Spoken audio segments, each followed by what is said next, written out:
এই calcium D3 মেডিসিনটি মূলত যাদের হাড়, দাঁতের মাড়ি বা মাংসপেশির জন্য খুবই একটি গুরুত্বপূর্ণ মেডিসিন।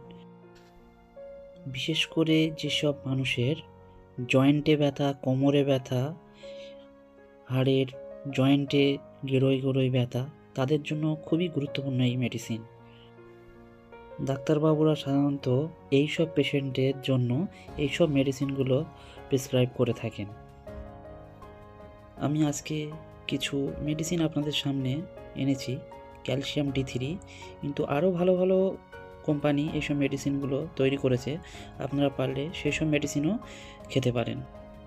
এইসব মেডিসিনগুলোর অতিরিক্ত মাত্রায় খাবেন না, খেলে এর অনেক সাইড এফেক্ট হতে পারে, যেমন ভীষণ পরিমাণে পেটে গ্যাস হবে, কোষ্ঠকাঠিন্য, ফোলা ফোলা ভাব হবে শরীর, বমি আসবে,